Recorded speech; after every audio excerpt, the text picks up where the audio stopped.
A lot of projects have trap doors to them and landmines and rabbit holes. But one of the funniest things that would happen was when I first worked in Radio Shack, people would like to come in and argue with me. Now, as you can see, we have continuity across this switch. It's got a black button on it. It's normally closed. Now, if I squeeze this, hopefully you can see the meter move. Okay, this is a normally open switch. It's a Radio Shack. It's I think a Micronta maybe, whatever. So anyway, black piston, or it's not a lever, button, black button. It's normally closed. You push the button, now it's open. Okay, now you go get the red one.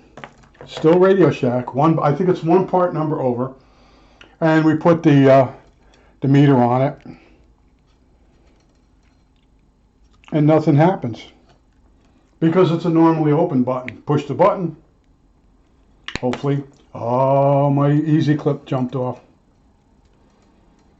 Okay, press the button, and now you have continuity. Okay, so you say, well, what could go wrong? Well, people would build the, hey, look, the wire just fell off the easy clip.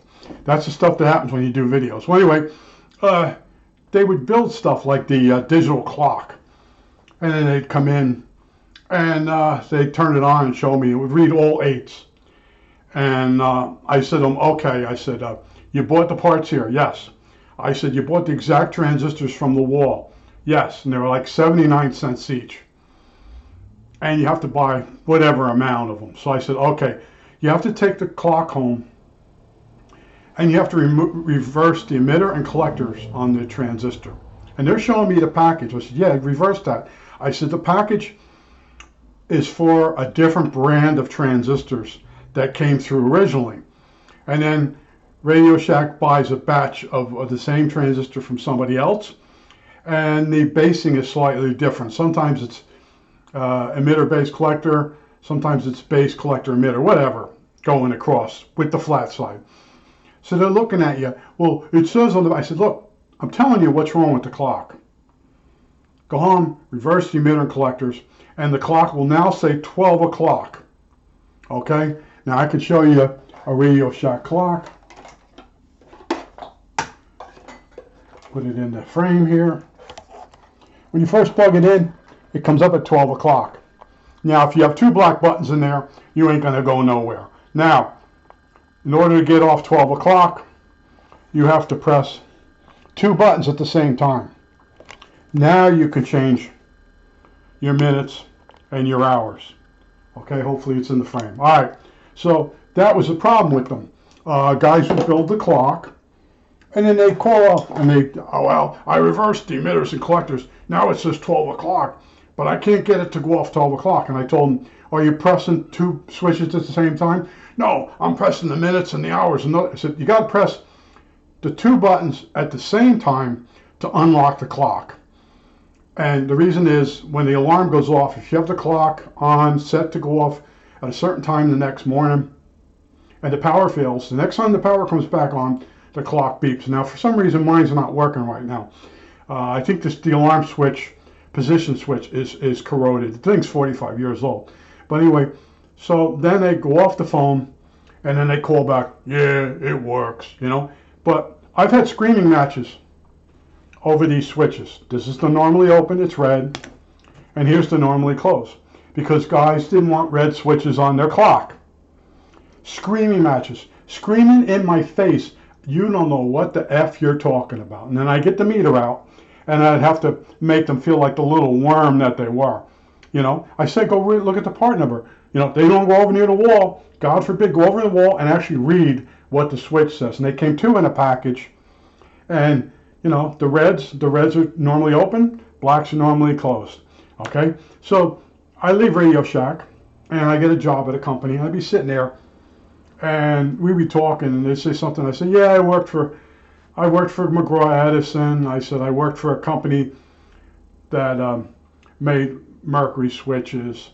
and other jobs. And then I said, I worked for Radio Shack part-time. Oh, Radio Shack, their stuff's garbage. And I said, no, it's not. It's actually pretty damn good.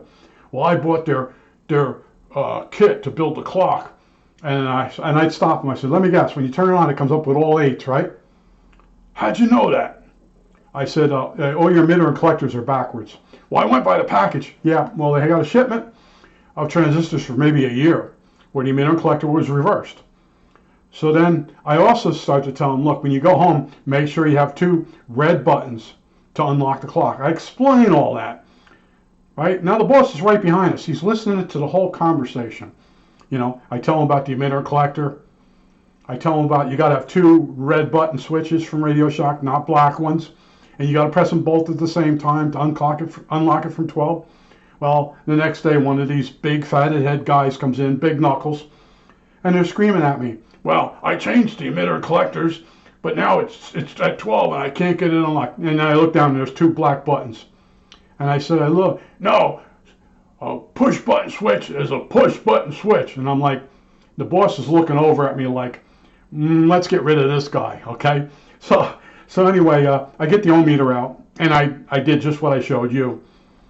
Well, why would they make a switch like that? Oh, yeah. Now you don't see a reason why there should be a normally closed switch. And you screwed up. Now they shouldn't make it. These are the doubling down and excuses of morons. Okay? You know, well, they shouldn't make those kind of switches because, you know, you fell for it. You went through a trap door. And you didn't have the brains to troubleshoot the clock to figure out the switch is wrong. And guess who figured that out? Me. Guess who figured out the emitter and collectors were backwards? Me. I worked at the Radio Shack. I called the other stores. Everybody knew to call me when they had a problem. That's the way it went. Okay? And here I am telling the guy, I don't even have the clock in front of me. Reverse the emitters and the collectors on the transistors. And the switch is the whole. I tell the guy he could come in the next day with the thing working. No. And then several months go by, and another guy pulls the same thing. And I said, reverse the emitter collectors of the transistors. It'll now say instead of all 8s, it'll come up and say 12. And I said, then bring it in. I'll show you because I want to see it. And he brought it in. It had the black buttons on it. Same story. I don't want red buttons on my clock. They're in the back. You don't even see them. Look at this. See that? That bothered the guy. A red button on his clock. I just want to tell you the story because this is the stuff that I went through working at Radio Shack. And then, like I said, I'd be sitting at Radio Shack.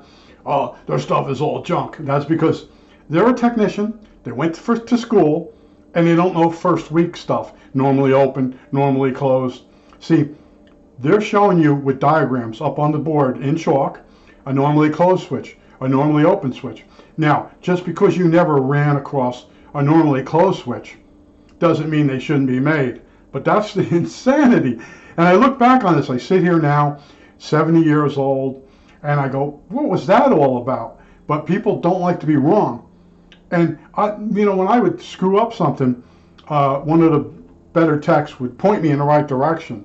And I go, holy crap. He goes, no, that's not that bad. And then the one guy I told you, we had plugs. We had a 3-wire plug, ground, 110, and 300 volts or 600 volts DC. The plug went in and you twisted it in.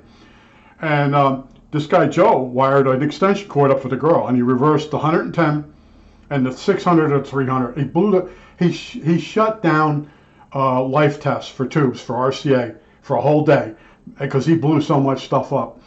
And they realized they didn't have fuses in the right places. That's what it came down to. It really wasn't. It was Joe's fault, and it wasn't. He should have ohmed out the extension cord before he plugged it in and used it. But when I made this one mistake one time, and I could not get this one chassis to work. And I said, Joe, I got a short I can't get rid of. I can't find it. And I said, I found this up on the back, the boss had me fixing stuff that people had hid. And I went through this thing. I had a short circuit. I couldn't find it. So Joe looks at it real quick and he goes, oh, he says, the guy put the wrong terminal strips in. So I looked down on the terminal strips, and there's lugs that mount the terminal strips. And sometimes the lug above the mount goes to ground. Well, the ones that belong in the chassis, they're not grounded. But someone put a set of the wrong terminals in, and then they couldn't find it, and they stuck it up on the back. And then my boss was pushing me to get all that stuff fixed. And it was the knucklehead that just got promoted, and when they found out how stupid he was, he never got another raise the rest of the time he was at RCA. They were basically wanting him to quit. But I could not find that. I had a short. It was a mysterious short, and Joe looked at it, and he spotted it right away that my two hot terminals were going down through a lug to ground. And you basically look at the chassis saying, well, this just has a problem in it. Well, it has more than a problem. Someone swapped out the terminal strips and put shorting ones that go to ground. And you're thinking this is like the other chassis you repaired, but this one's been bodged. And that's when I started really checking things after that. I was like, holy crap. But he spotted it like right away, because I showed him where the shorts were. And then he just followed down with his eyes to the chassis and realized they're the wrong terminal strips in there. Basically like, you know, a switch is a switch, but it's not. This is closed. When you press it, it opens. This is open. When you press it, it closes. Now, why didn't, the wire fell off. I was going to say, why didn't it work? That's hilarious stuff. These easy hooks have a habit of the wire breaking off inside. You got to resolder it. I think that's it. All right, that's it.